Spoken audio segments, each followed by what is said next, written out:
Terima kasih Bu Apri terkait dengan keaktifan atau kurang pasifnya siswa dalam pembelajaran itu memang permasalahan yang jamak kita temui di berbagai tempat, termasuk di daerah saya dulu juga ada terkait dengan hal tersebut. Sebenarnya ada beberapa faktor yang mempengaruhi, jadi tidak bisa kita katakan hanya satu. Kepasifan atau ketidakaktifan siswa itu dalam pembelajaran itu ada faktor seperti faktor eksternal dan faktor internal. Jadi dari diri siswa sendiri atau juga bisa dari luar. Jadi misal dalam pembelajaran siswa yang kurang aktif atau pasif itu kalau dari dirinya sendiri mungkin yang pertama dia belum memiliki minat terhadap bisa pembelajaran karena cara ngajar tidak dia suka, bisa saja dia tidak tertarik dengan apa yang dilakukan oleh guru itu.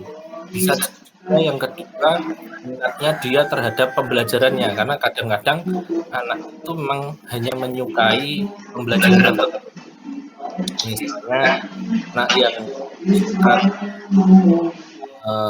olahraga itu kan biasanya anak-anak yang memiliki kecerdasan kinestetik. Jadi memang beberapa hal itu harus kita gali, apa saja yang mempengaruhi. Kalau itu tadi mungkin minat itu salah satu contoh dari faktor internal atau dari diri siswa. Iya. Kemudian dari faktor eksternal, dari luar siswa itu bisa dari kita sebagai pendidik, bisa berpengaruh pada keaktifan siswa. Karena tidak bisa kita pungkiri guru itu meskipun kurikulumnya berubah-ubah, kadang pola mengajar guru itu juga tidak berubah. Ada kalanya beberapa guru yang sudah memiliki ibaratnya mindset yang keliru sehingga pembelajaran yang disetting oleh guru itu kadang-kadang tidak mewadahi kebutuhan. Jadi kebutuhan siswa itu tidak tersalurkan sehingga dia hanya mengajarkan sesuai keinginan guru itu sendiri. Jadi kadang-kadang siswa tidak ibaratnya terpenuhi apa yang dia inginkan sehingga dari faktor itu menyebabkan siswa menjadi tidak aktif atau pasif. Kemudian bisa juga dari lingkungan. Jadi terkadang lingkungan juga mempengaruhi karena perkembangan anak tentunya dari sosial emosional anak tersebut juga akan berpengaruh. Misal anak itu dalam kondisi tertekan karena lingkungan belajar kan juga akan membuat siswa itu nyaman atau tidak nyaman. Kalau tidak nyaman kan pasti akan membuat anak itu cenderung untuk tertutup. Banyak sekali faktor yang menyebabkan aktif dan tidak aktifnya siswa ini. Jadi kita tidak bisa menjudge atau memberikan penghakiman kalau di daerah ini pasti seperti ini. Kita harus melakukan telaah lebih dalam. Jadi bahkan di satu sekolah itu faktornya bisa berbeda-beda antara anak yang satu dengan anak yang lainnya. Seperti itu, kalau menurut saya. Begitu. Jadi menurut Bapak Irwanto sendiri, pada dasarnya faktor yang menyebabkan kepasifan siswa sendiri itu ada dua nggih Pak? Ada yang dari dalam dan ada yang dari luar, ngaten nggih Pak nggih? Baik. Nah, Nggih. setelah itu menurut Bapak sendiri, jika menemui hal seperti itu, solusi yang tepat agar memancing siswa untuk aktif kembali di kelas agar tidak pasif itu bagaimana nggih Pak? Kalau untuk memancing siswa aktif, kan tentunya kita harus tahu dulu faktornya yang menyebabkan apa. Kalau itu dari internal siswa, tentunya kan kita akan gali dulu. Jadi kita kan harus bersikap hangat kepada siswa dan kita bisa diskusi dengan siswa. Apa yang membuat dia tidak nyaman, tidak ingin ikut berpartisipasi dalam pembelajaran itu bisa kita gali langsung kepada siswa. Bisa juga kalau faktornya dari luar dia, karena kalau dari pembelajaran yang dilakukan oleh guru, tentunya guru harus membuat model pembelajaran yang bisa mengaktifkan siswa. Jadi model pembelajaran yang tidak klasikal yang tidak individualis, jadi harus membuat anak itu bisa memberikan ide-idenya, bisa berdiskusi, bisa aktif, harus bergerak ke sana ke sini. Jadi model pembelajaran yang dilakukan itu harus variatif karena materi satu dengan yang lainnya model pembelajarannya tidak bisa disamakan karena istilahnya tidak ada model pembelajaran yang terbaik, tapi adanya hanya model pembelajaran yang tepat di waktu yang tepat untuk anak yang tepat. Jadi seperti itu. Oke, jadi kembali lagi ke penyebabnya tadi bahwa solusi itu juga harus dilihat dari faktor-faktornya begitu nggih Pak nggih. Kita harus tahu dulu, kita harus gali dulu apa toh yang menyebabkan baru kita bisa mencari solusinya begitu nggih Pak nggih. Iya. Baik. Terima kasih Bapak. Kita langsung masuk saja ke pertanyaan kedua tentang rendahnya minat literasi baca siswa. Biasanya ini sangat sering saya temukan ketika ini pembelajaran kelas 5 itu kan ada yang tentang mencari gagasan pokok atau mencari gagasan pendukung seperti itu. Nah, karena siswa ini literasinya rendah, maka anak-anak kesulitan dalam memahami materi tersebut, begitu Pak. Jadi, menurut Bapak sendiri, kira-kira penyebabnya dari siswa tersebut memiliki minat baca yang rendah itu dari faktor apa saja ya Pak? Yang kedua. Ya, sebenarnya juga mirip dengan yang pertama tadi. Tetap ada dari internal dan eksternal. Pada dasarnya minat baca siswa rendah itu sebenarnya bukan siswanya tidak mau membaca. Hanya terkadang beberapa bahan bacaan mungkin itu terlalu belum sesuai dengan tingkat istilahnya tingkat intelektualitas atau tingkat kematangan siswa. Terkadang siswa sekolah dasar mendapat bahan bacaan yang isinya hanya tulisan saja. Biasanya bosen. Kemudian anak-anak itu lebih suka sesuatu yang ada gambarnya, ada animasinya, tetapi tidak semua bahan bacaan yang tersedia itu seperti itu. Jadi sekolah pun terkadang dari bahan bacaan yang ada di perpustakaan itu tidak dimanfaatkan dengan optimal karena bahan bacaan yang ada di sekolah yang jelas itu tenaga perpustakaan itu juga tidak bisa membuat bahan bacaan itu untuk tepat pada siswa karena siswa itu terkadang mau mengakses buku atau bahan bacaan itu kan sekolah tidak ada tenaga perpustakaannya, jadi iya, betul. Penataan perpustakaan juga kurang baik. Kemudian ketika siswa mau akses, ternyata di sekolahku itu ada bahan-bahan bacaan apa saja sih? Nah, itu tidak ada sumber daya atau tenaga di sekolah yang bisa mengatur atau mengakomodir atau menata bahan bacaan bisa menarik. Selain itu, di sekolah terkadang itu hanya cenderung membuat istilahnya sekedar menggugurkan kewajiban. Jadi kalau diminta untuk 15 menit membaca, guru hanya tolong dibaca. Tapi setelahnya tidak pernah ditanya bagaimana tadi dibaca apa, kemudian apa yang didapat, kemudian bagaimana ceritanya, itu terkadang tidak dilakukan. Kemudian ada pojok baca, memang sudah ada pojok baca. Tapi pojok bacanya juga sama. Entah anak itu membaca atau tidak, yang penting di sana sudah ada pojok baca.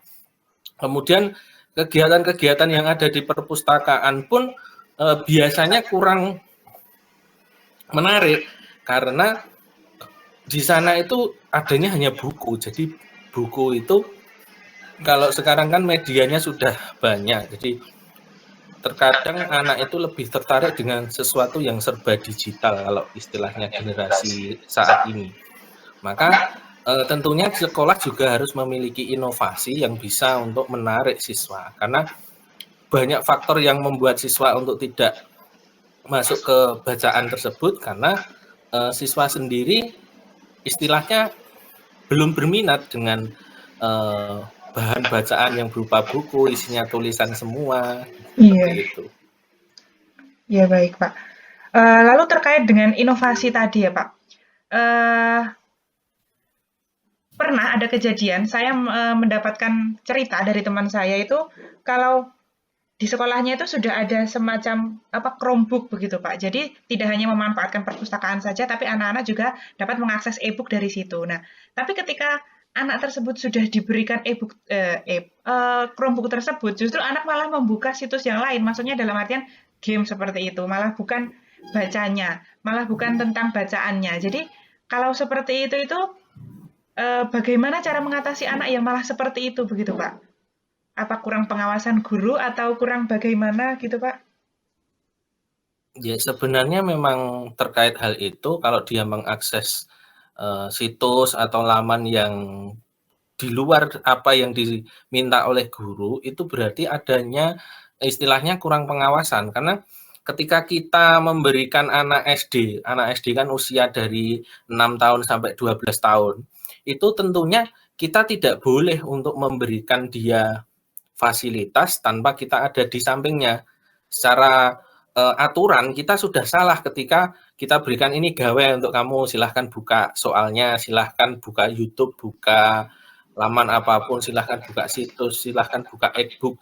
Nah, itu kita menyalahi karena email saja itu minimal kan di atas 13 tahun baru bisa punya email. Jadi ketika anak SD itu jika kita menyalahkan siswa itu tidak salah, yang salah memang kita karena anak Harus di ada masa itu pembimbingan memang ngoten ya, Pak?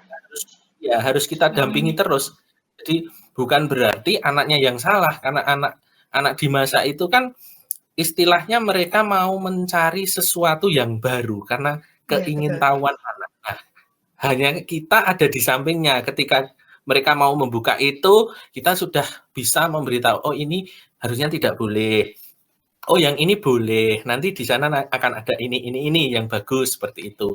Jadi harus diarahkan, harus dipandu. Lah itu tugas jadi guru karena guru itu kan ada mengajar, mendidik, melatih, membimbing, menilai, mengevaluasi. Jadi memang kita tidak boleh lengah. Memang kalau waktu kita tidak bisa melakukan pendampingan, maka ya jangan dibiarkan. Jadi jangan diberikan ketika memang kita tidak punya waktu untuk betul-betul mendampingi. Jadi kalau di rumah pun pastikan orang tua itu juga bisa mendampingi anak ketika bermain gadget. Jadi jangan sampai kita memberi tugas tapi anak itu hanya mengakses gadget itu sendiri tanpa adanya pengawasan dan pendampingan dari orang tua maupun guru.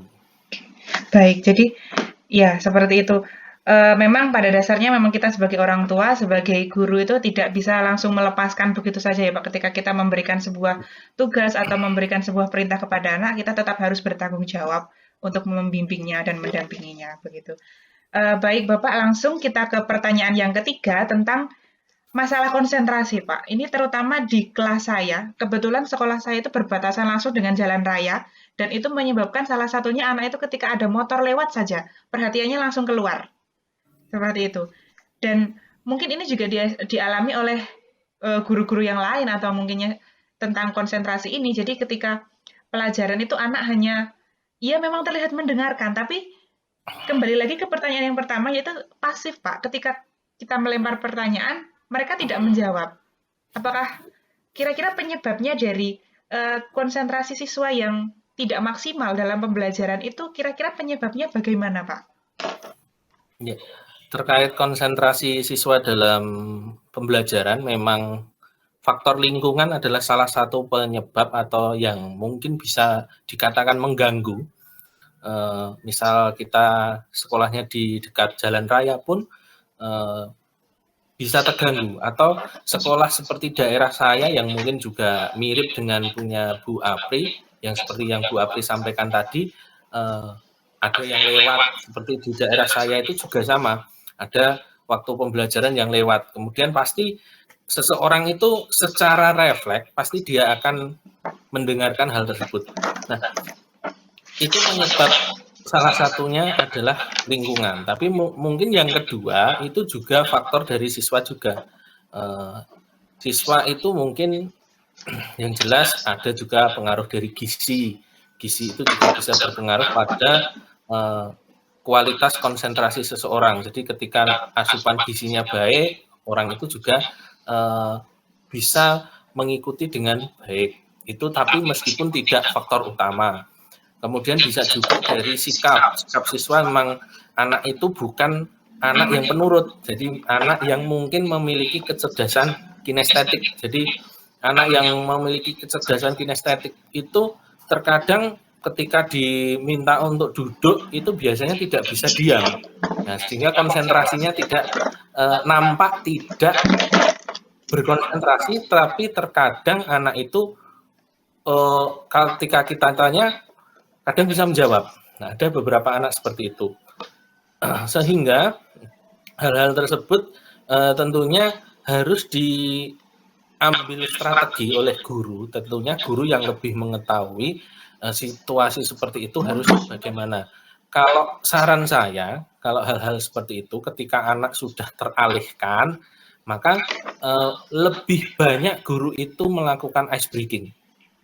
Jadi ketika ada anak yang melakukan kekacauan, kemudian ada anak yang kurang konsentrasi, mungkin langsung guru sudah terbiasa ice breaking, mungkin tepuk 1. Nah, nanti akan anak itu pasti akan langsung sigap ikut tepuk. Nah, konsentrasinya ke guru lagi gitu.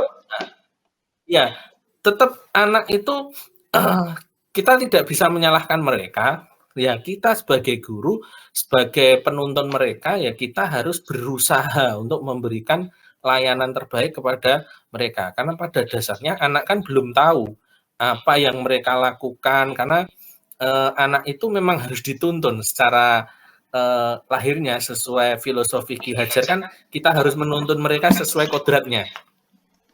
Jadi seperti itu. Baik, jadi mungkin banyak sekali faktor yang menyebabkan konsentrasi siswa yang kurang dalam pembelajaran. Ada faktor lingkungan, kemudian juga karakteristik siswa yang berbeda-beda, kemudian juga dari pihak gurunya sendiri juga harus rajin-rajin dalam memberikan ice breaking, begitu nggak Pak ya? Dan solusinya tadi dari masalah siswa yang kurang berkonsentrasi tadi bisa dari ice breaking tadi nggih Pak? Bisa dengan memberikan ice breaking. Salah satunya dengan ice breaking. Kemudian adakah solusi lain Pak selain memberikan ice breaking itu untuk tetap membuat perhatian siswa itu tertuju kepada guru ketika pembelajaran. Jadi mereka kemudian tidak bosan dalam pembelajaran, terus kemudian materi yang diberikan guru itu dapat ditangkap oleh siswa sendiri, begitu. Iya, tentunya kalau solusi itu banyak sekali, cuma pertimbangannya adalah tepat atau tidak diberikan kepada siswa. Nah, salah satunya mungkin ya kita membuat pembelajaran yang bisa mengaktifkan siswa. Jadi siswa terlibat secara langsung sehingga siswa itu istilahnya tidak ada waktu untuk hal-hal yang tidak berguna di dalam kelas. Jadi membuat sebuah game misalkan dari permainan dengan game secara kelompok ya, atau tim game turnamen itu bisa. Kemudian bisa dengan sesuatu yang istilahnya dibuat semenarik mungkin. Jadi kegiatannya nanti anak-anak itu istilahnya dia langsung terlibat secara langsung, bukan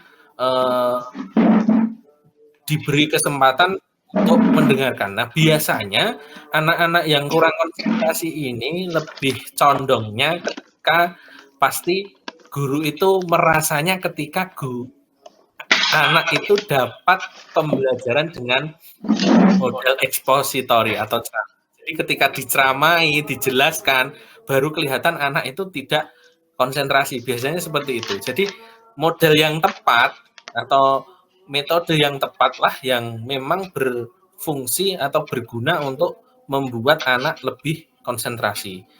Dan adanya kurikulum merdeka ini kita juga harus mencoba anak-anak yang suka menyanyi, anak-anak yang suka bergerak, menari, anak-anak yang suka menggambar. Nah, nanti bisa kita berikan porsi yang berbeda-beda. Anak yang mungkin suka menggambar, mereka diberi porsi untuk membuat poster. Kemudian anak yang suka menyanyi diminta untuk membuat aransemen lagu dari lagu yang dia suka, kemudian materi dimasukkan di situ, jadi diganti liriknya. Kemudian anak yang suka bergerak-gerak ya kita ajak sebuah game. Jadi satu kelas itu tidak harus dengan cara yang sama. Jadi seperti itu, sehingga anak tentunya dia pasti akan ikut aktif dan konsentrasi dengan tugas masing-masing. Tetapi jika terlalu lama dalam guru menjelaskan, biasanya konsentrasi anak itu paling lama itu 10-15 menit. Jadi ketika guru terlalu banyak ngomong atau menjelaskan di depan, 10-15 menit itu memang harus sering-sering diselipi dengan ice breaking. Jadi agar anak itu refresh lagi, dimulai dari awal lagi, start lagi, kemudian mulai lagi seperti itu. Baik, jadi ini berkaitan dengan pembelajaran berdiferensiasi ya Pak. Jadi guru harus menguasai tentang konsep itu, tentang pembelajaran berdiferensiasi. Iya. Baik Bapak, kita masuk ke masalah yang keempat tentang kurang efektifnya komunikasi antara wali murid dengan siswa.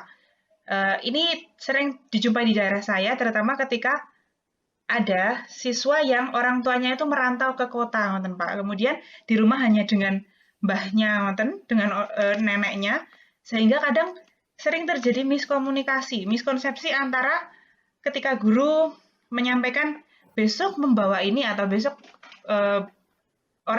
wali muridnya ke sekolah gitu. Nah, tapi yang diterima anak dan disampaikan kepada neneknya itu berbeda. Nah, menurut Pak Irwanto sendiri, faktor yang menyebabkan kurang efektifnya komunikasi antara guru dengan wali murid sendiri ini kok apa ya, Pak? Kalau berkaitan dengan komunikasi, itu karena sebenarnya komunikasi itu keterampilan. Jadi memang ada beberapa guru yang dalam berkomunikasi itu kurang terampil karena ada rasa canggung, jadi rasa istilahnya malu. Jadi kalau kita mau tanya, kadang kalau guru itu tidak humble atau tidak supel, memang susah ketika mau komunikasi dengan orang tua. Namun di era sekarang kita sudah mengenal istilahnya WhatsApp, grup, dan sebagainya. Orang tua sudah ada di dalam grup tersebut. Jadi terkadang kita ketika saling berdiskusi itu tidak menggunakan tatap muka secara langsung, jadi bisa lewat pesan.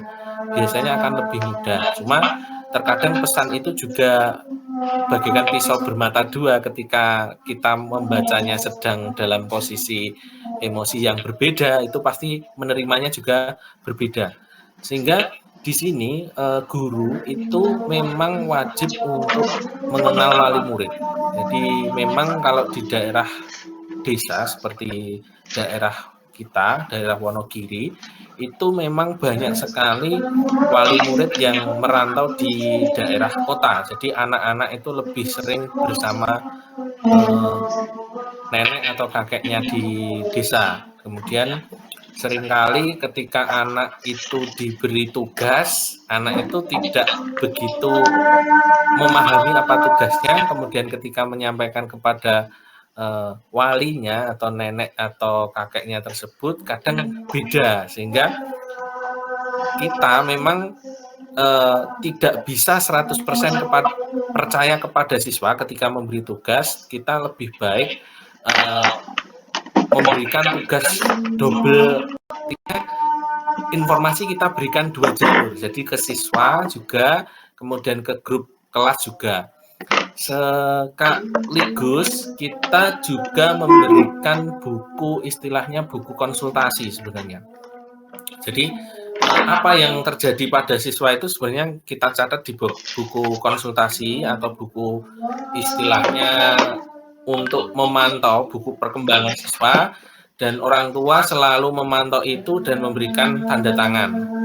Lebih baik lagi sekolah atau guru itu juga bisa berkunjung, mungkin sebulan sekali atau 2 bulan sekali atau 1 semester sekali, silahkan untuk mengenal kondisi keluarga siswa itu seperti apa, sehingga ketika mau melakukan sesuatu, memberikan sesuatu kepada siswa, juga tidak keliru.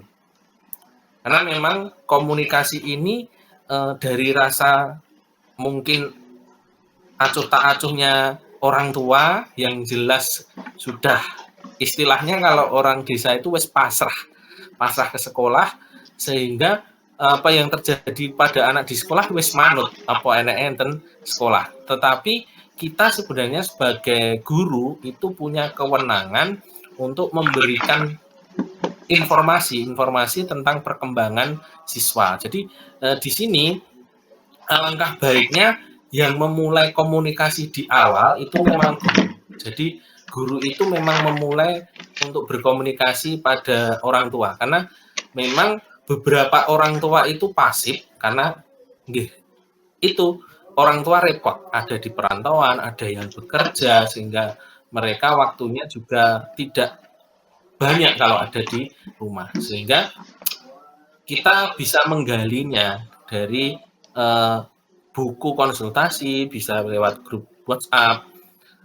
Dengan demikian antara guru dengan wali bisa terbangun komunikasinya. Kalau tidak dimulai dari guru, itu biasanya agak susah karena orang tua itu cenderung istilahnya ewoh pekewuh kalau mau bertanya apa kepada guru.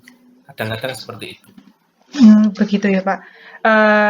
Dan juga sekaligus saya mau tanyakan Pak, di sekolah saya ada wali murid yang beranggapan bahwa saya sudah menyekolahkan anak saya. Nah, kewajiban anak saya itu belajar di sekolah. Jadi kewajiban belajar itu hanya mendapat pelajaran itu hanya dilaksanakan di sekolah. Bagaimana kita menjelaskan kepada orang tua tentang hal tersebut gitu Pak? Jadi kan maksudnya pembelajaran itu tidak hanya dilaksanakan di sekolah saja maksud saya. Nah, tapi guru-guru itu mindset wali murid itu mindsetnya sudah kalau sudah saya sekolahkan berarti ya pembelajaran ya di sekolah begitu Pak. Bagaimana menurut Pak Irwanto sendiri? Kalau itu memang harus dimulai dari komunikasi, jadi mungkin bisa tatap muka dengan wali murid. Mungkin sebenarnya kita sebagai guru pun kita gunakan momen-momen khusus seperti PTS.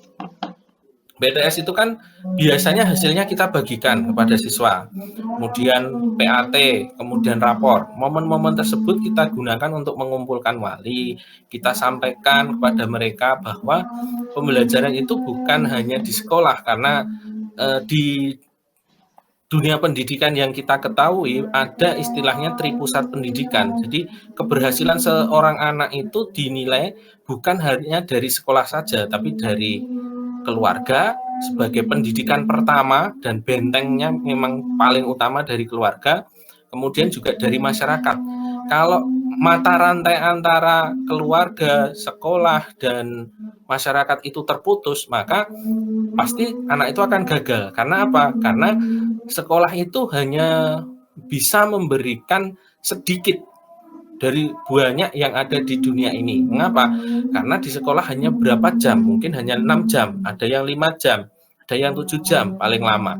Setelah itu anak paling lama lagi ada di rumah dan di masyarakat. Sehingga apa yang mereka dapat di rumah dan di masyarakat itu jauh lebih mudah.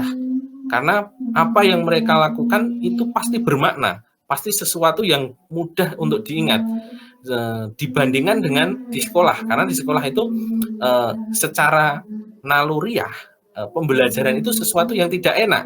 Tetapi ketika dia bermain, ketika dia senang-senang di keluarga, ketika dia ada di masyarakat bersama teman-teman, itu adalah sesuatu yang bisa dikenang, diingat bahkan sepanjang hidup. Jadi seperti itu. Maka kita sampaikan bahwa keberhasilan pendidikan itu adalah kerjasama dari tripusat pendidikan, dan belajar itu di mana saja, kapan saja, dan dengan siapa saja, bukan hanya dengan guru.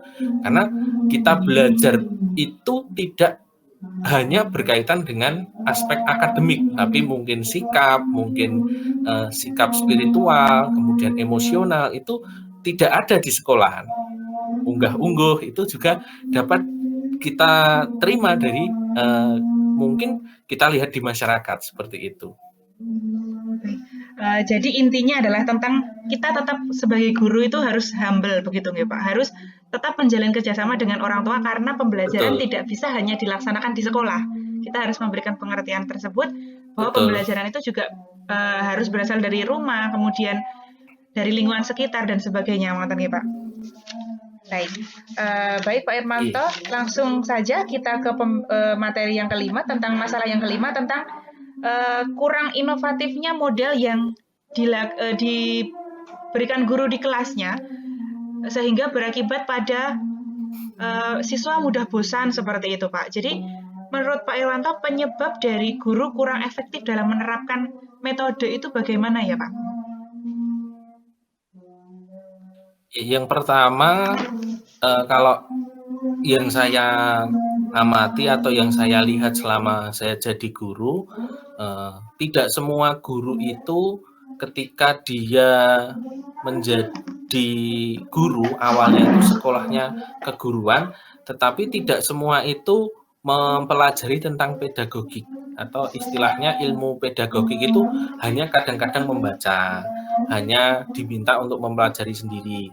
Padahal dalam pedagogik itu kan ada salah satunya memahami karakteristik peserta didik. Nah, terkadang kalau ilmu dasarnya saja sudah dilupakan, maka ketika dia mau membuat sesuatu, ya tidak bagus karena dasarnya awal dari pedagogik mulai dari memahami karakteristik peserta didik, mengembangkan kurikulum, kegiatan pembelajaran yang mendidik, kemudian evaluasi, memahami potensi peserta didik, itu kan semua ada di ilmu pedagogik. Tetapi beberapa guru yang masuk ke dunia pendidikan itu mohon maaf memang kurang mantap di bagian pedagogik, sehingga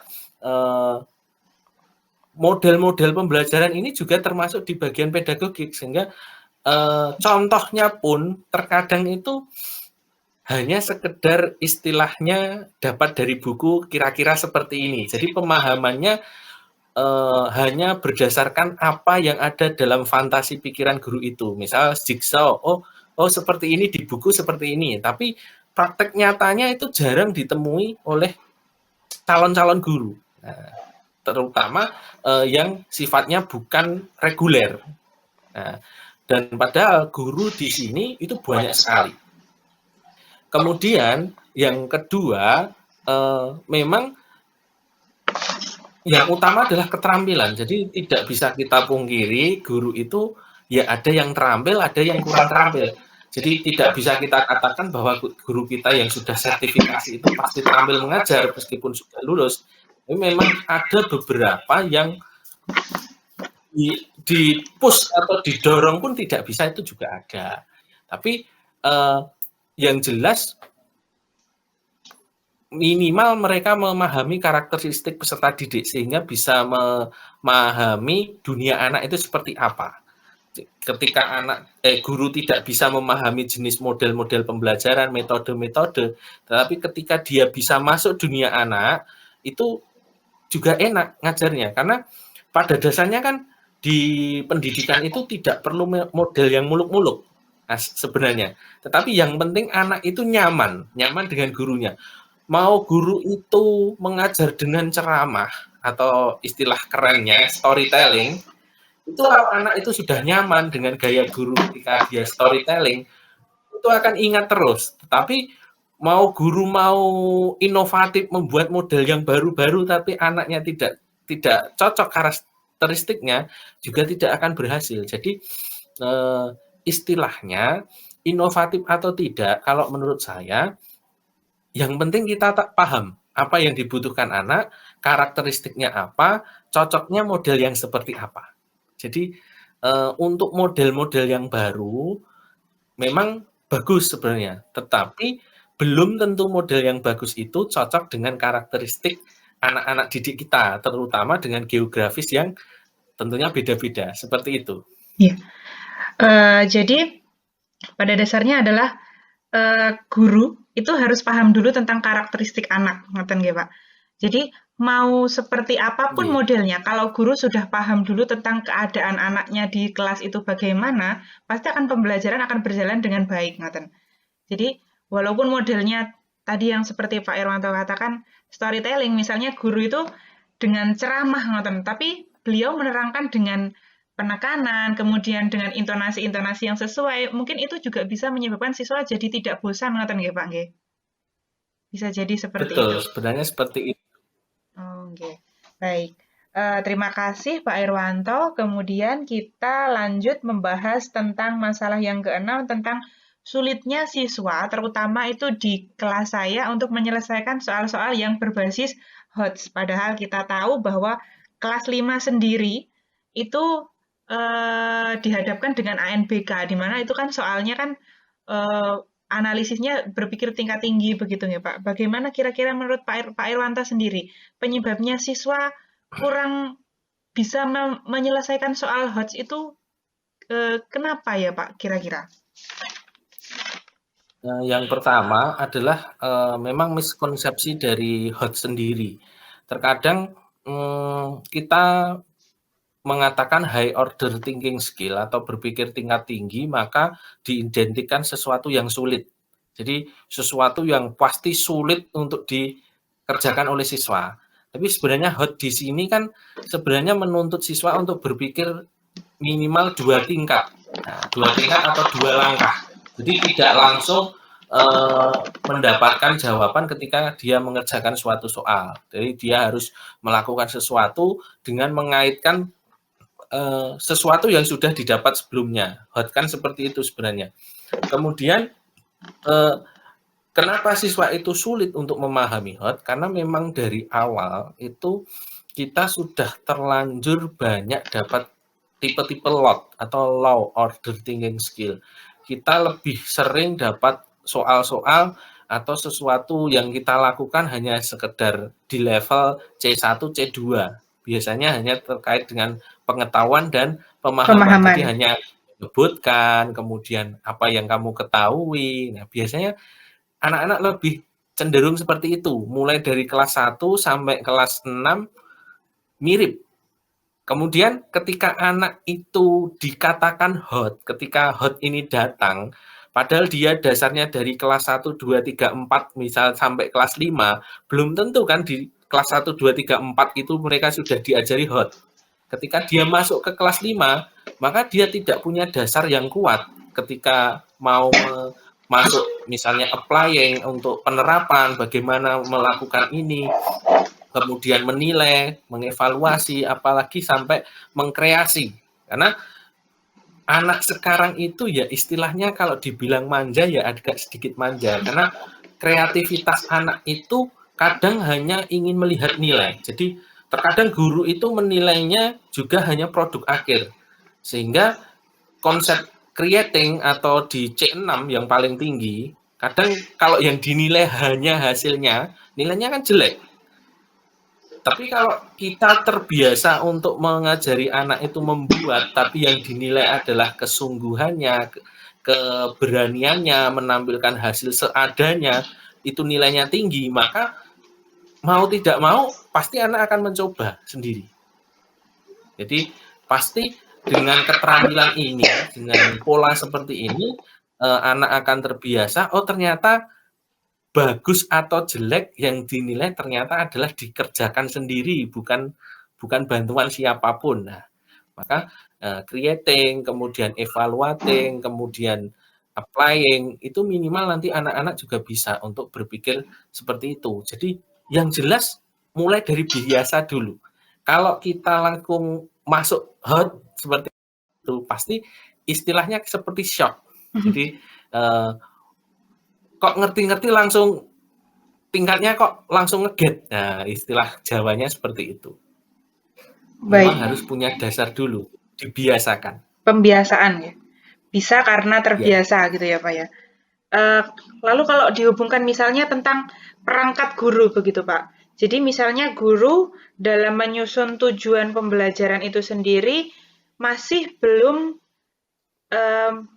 menerapkan taksonomi Bloom itu yang C4 ke atas gitu Pak. Masih C1 sampai C3. Apakah itu juga bisa menyebabkan nanti berdampak pada anak yang kesulitan dalam memahami tentang HOTS itu sendiri Pak? Iya, sebenarnya pasti berdampak karena pola pengajarannya kan hanya terbatas pada C1, C2 sampai C3. Sehingga dari pengetahuan, pemahaman dan applying atau penerapan ini kan anak ya hanya sebatas itu yang dilakukan karena guru itu ya sebagian besar hanya menulis mengerjakan apa yang dia tulis atau bahkan tidak bisa kita pungkiri ternyata ada beberapa komunitas yang membuat perangkat ajar. Jadi dia tidak punya produk sendiri, guru itu tidak punya produk sendiri sehingga apa yang ada di situ pun juga tidak sesuai dengan karakteristik siswanya sehingga ya hanya manut apa yang di situ. Bahkan kurikulum yang lalu guru itu ya harus manut itu, buku guru seperti itu, buku siswa seperti itu, urutannya seperti itu. Sehingga yang ternyata siswanya lebih bagus, mau lebih juga susah. Yang siswanya terlalu rendah, ya harus standarnya seperti itu. Terpaku pada Sehingga guru. memang yang paling baik, guru itu memang membuat perencanaannya sendiri, tentunya berdasarkan dengan karakteristik, membuat tujuannya, maupun istilahnya alur pembelajarannya atau langkah-langkah pembelajarannya sehingga guru tahu setelah ini akan melakukan apa, setelah ini mau melakukan apa. Nah, di lapangan kita tidak bisa bohong, banyak sekali guru yang hanya copy paste. Jadi itu tidak sebagai rahasia. Jadi itu memang sudah banyak yang tahu seperti itu. Bahkan banyak sekali situs-situs download RPP seperti itu.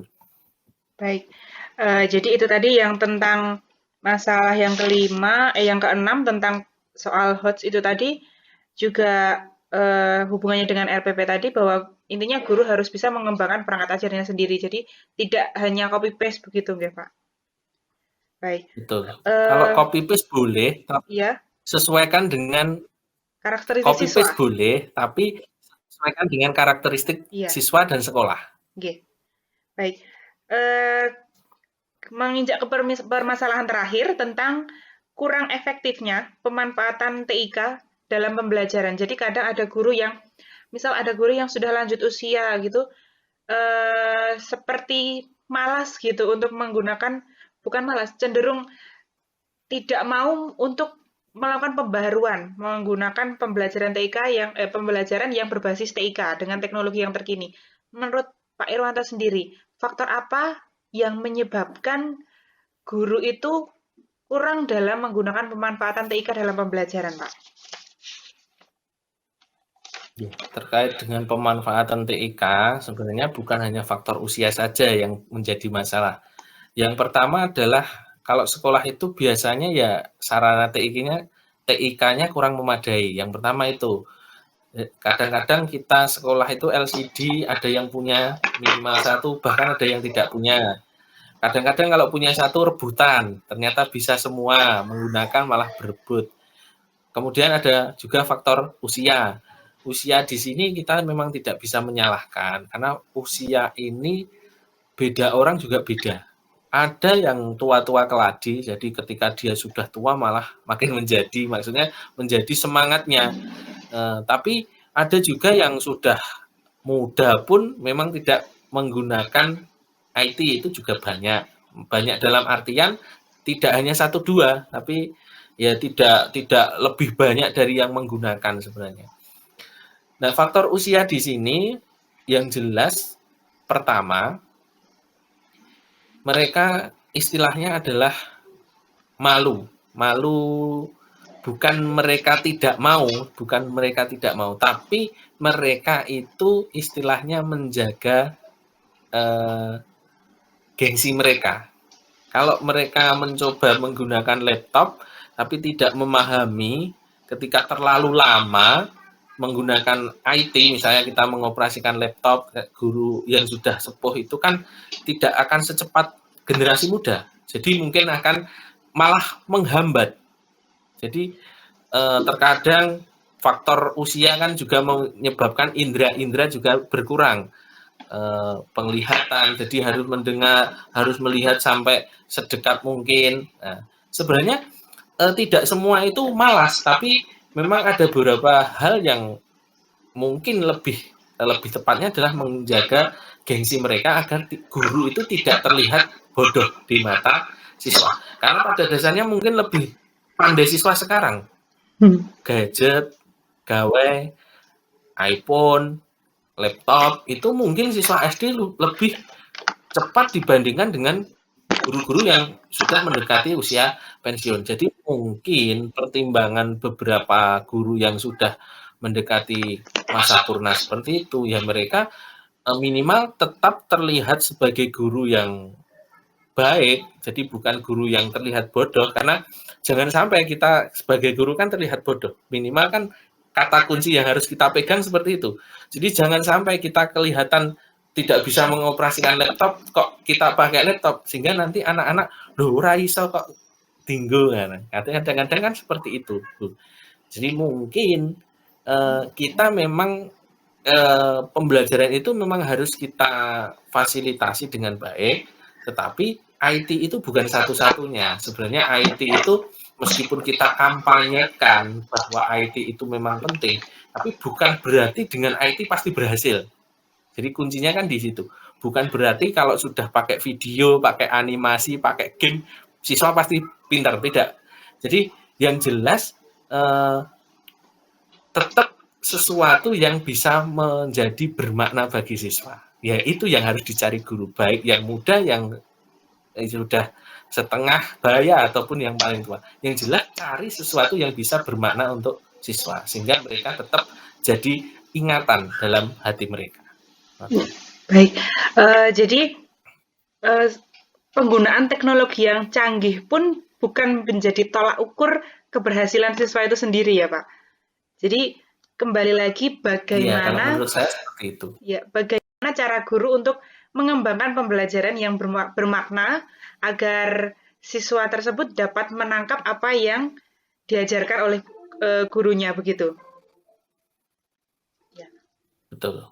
Baik, Pak Irwanto, sudah kita bahas permasalahan dari nomor 1 sampai nomor 7 tadi, sudah banyak sekali faktor-faktor yang dijelaskan oleh Pak Irwanto penyebab dari berbagai masalah tersebut, kemudian juga sudah dijelaskan tentang solusi bagaimana cara menangani masalah-masalah tersebut, di mana pada dasarnya saya tangkap bahwa guru itu harus bisa menyesuaikan tentang karakteristik siswa. Apapun masalahnya, kita kembali kepada guru harus menerapkan pembelajaran yang berdiferensiasi dan kemudian harus memberikan pembelajaran yang bermakna kepada siswa itu sendiri, agar tidak terjadi masalah-masalah yang serupa seperti itu tadi. Ngaten nggih, Pak?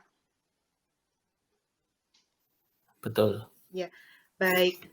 Pak Irwanto, terima kasih sekali lagi kami ucapkan karena telah membantu dalam memberikan wawancaranya terkait LK 1.2 saya, eksplorasi penyebab masalah. Sekali lagi kami ucapkan terima kasih dan semoga apa yang telah kita bahas hari ini dapat bermanfaat bagi saya, kemudian bagi guru-guru lain yang mengalami masalah yang serupa. Begitu ya, Pak? Amin. Kami akhiri wawancara pada sore hari ini. Kami ucapkan terima kasih dan wabillahi taufiq wal hidayah. Wassalamualaikum warahmatullahi wabarakatuh. Waalaikumsalam warahmatullahi wabarakatuh.